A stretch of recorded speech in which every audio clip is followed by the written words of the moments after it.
Hello student, this is RK Group of Institutions video and this is BA LLB second sem English lecture where we are going to go through subordinating conjunction and its classification.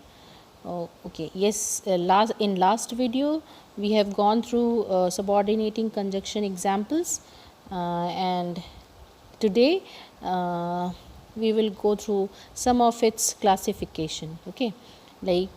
Last time में मैंने जब आपको video में subordinating conjunction के बारे में बताया था उसमें मैंने कुछ एग्जांपल्स दिए थे.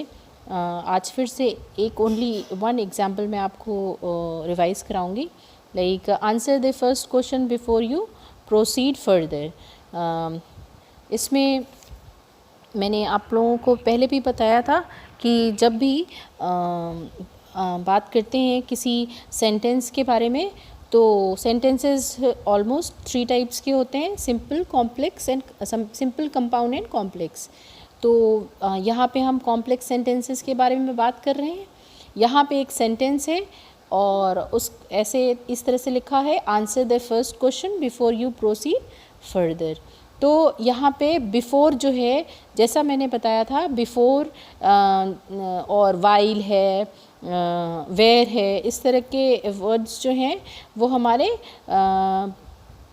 प्रिंसिपल आपके सबऑर्डिनेटिंग कंजक्शन में आते हैं और उनसे रिलेटेड कुछ वर्ड्स हैं हमारे पास, जैसे कि प्रिंसिपल क्लॉज, सबऑर्डिनेटिंग क्लॉज. इसको हम कैसे आइडेंटिफाई करते हैं किसी सेंटेंस में, उसमें जैसे भी जहाँ पे भी हम बिफ़ोर यूज़ करेंगे और उसके बाद का सेंटेंस को हम सबऑर्डिनेटिंग क्लॉज कहेंगे और उससे पहले के सेंटेंस को हम प्रिंसिपल क्लॉज कहेंगे.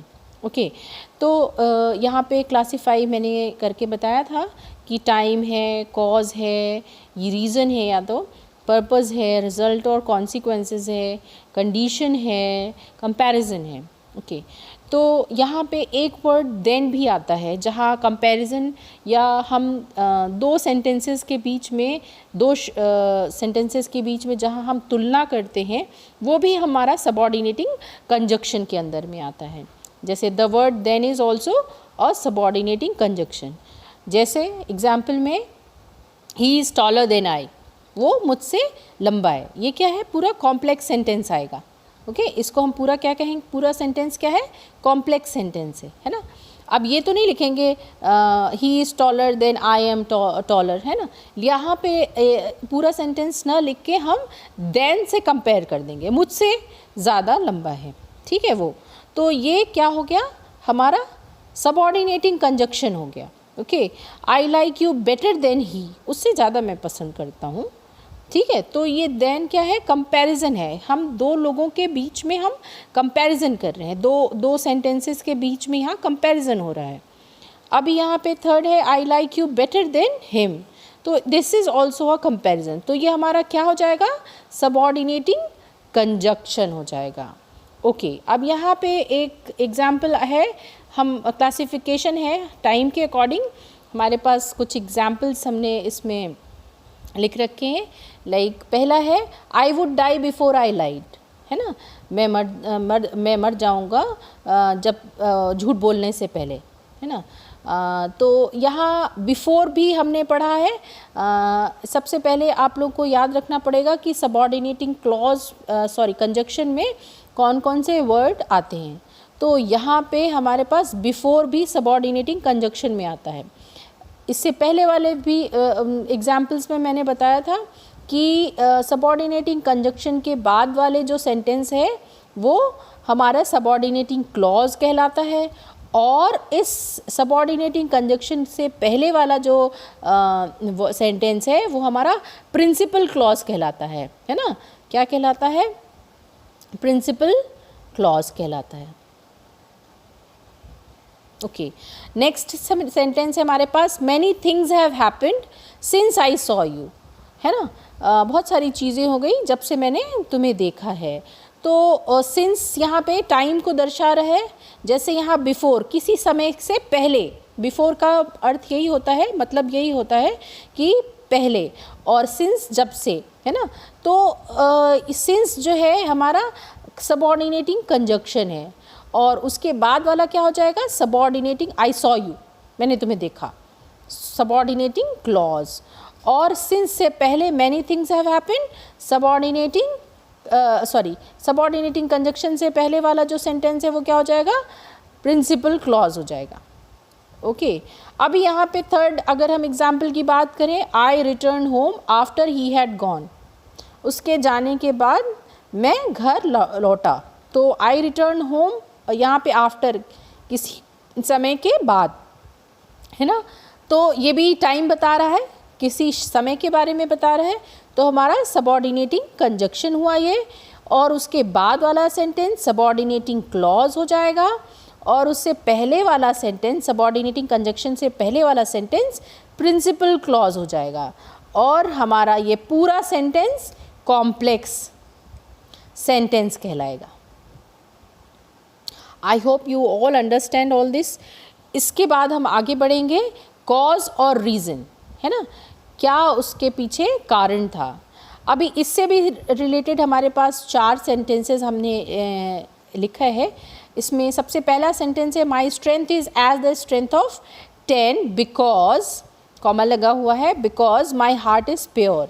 माई हार्ट इज़ प्योर भी एक सेंटेंस है, my strength is as the strength of 10 is also a sentence, but हमारे पास ये प्रिंसिपल क्लॉज बिकॉज, मैंने आपको पहले भी बताया था, आप लोग को याद करना पड़ेगा कि हमारे प्रिंसिपल क्लॉज में मैंने बोल दिया, प्रिंसिपल सबऑर्डिनेटिंग कंजक्शन को में कितने कितने वर्ड्स आते हैं वो आपको याद रखना पड़ेंगे। तो बिकॉज भी हमारा सबऑर्डिनेटिंग कंजक्शन है, तो जो इट्स अ सिंपल रूल, जो उसके बाद है वो हमारा सबऑर्डिनेटिंग क्लॉज हो जाएगा, जो सबऑर्डिनेटिंग कंजक्शन से पहले वाला सेंटेंस है वो प्रिंसिपल क्लॉज हो जाएगा, और ये पूरा सेंटेंस क्या हो जाएगा, कॉम्प्लेक्स सेंटेंस हो जाएगा। ओके और बिकॉज कोई रीज़न है ना, कोई रीज़न है जिसको हम बता रहे हैं, या कॉज है। अभी सेकेंड सेंटेंस अगर हम लेते हैं, लिखा हुआ है since you wish it shall be done, जैसा कि तुम चाहते थे ऐसा हो जाए, तो ये सिंस जो है हमारा, ये भी सबऑर्डिनेटिंग कंजक्शन है। अभी सेंटेंस से पहले लगा हुआ है सबऑर्डिनेटिंग कंजक्शन, तो उसके बाद का सबऑर्डिनेटिंग क्लॉज होगा, और कॉमा के बाद जो ये सेंटेंस जुड़ा है उसे हम प्रिंसिपल क्लॉज कहेंगे, और पूरा सेंटेंस हमारा कॉम्प्लेक्स सेंटेंस कहलाएगा। उसके बाद हम थर्ड सेंटेंस की बात करें, as he was not there I spoke to his brother, ठीक है, तो ही एज के साथ हमारा सेंटेंस जो है जुड़ा हुआ है, तो एज हमने पहले भी पढ़ा हुआ है कि सबऑर्डिनेटिंग कंजक्शन होता है, तो उसके बाद का जो सेंटेंस होगा वो सबऑर्डिनेटिंग क्लॉज हो जाएगा, और उसके बाद वाले सेंटेंस जो जुड़े हुए हैं वो प्रिंसिपल क्लॉज हो जाएगा। ओके नेक्स्ट है फोर्थ हमारे पास sentence, he may enter. Okay he may enter as he is a friend. हाँ ये 2 सेंटेंस है, ही मे एंटर वो अंदर आ सकता है, ही इज़ अ फ्रेंड वो मेरा दोस्त है ना, ही इज़ अ फ्रेंड वो दोस्त है, और एज से जुड़ा हुआ है, ये दोनों सेंटेंस एज से जुड़े हुए हैं, ठीक है। तो एज हमारा जैसे कि हम जानते हैं सबऑर्डिनेटिंग कंजक्शन है, तो जिस सेंटेंस से पहले सबऑर्डिनेटिंग कंजक्शन जुड़ा होता है उसे हम सबऑर्डिनेटिंग क्लॉज कहते हैं, और उससे पहले वाला सेंटेंस इज़ प्रिंसिपल क्लॉज, और हम पूरे सेंटेंस को क्या कहेंगे, कॉम्प्लेक्स सेंटेंस कहेंगे। ओके आई होप आपको ये क्लियर समझ में आ गया होगा, और इसे आप अच्छी तरह से फिर से दोबारा इसको रिवीजन करेंगे। Tomorrow we will go through next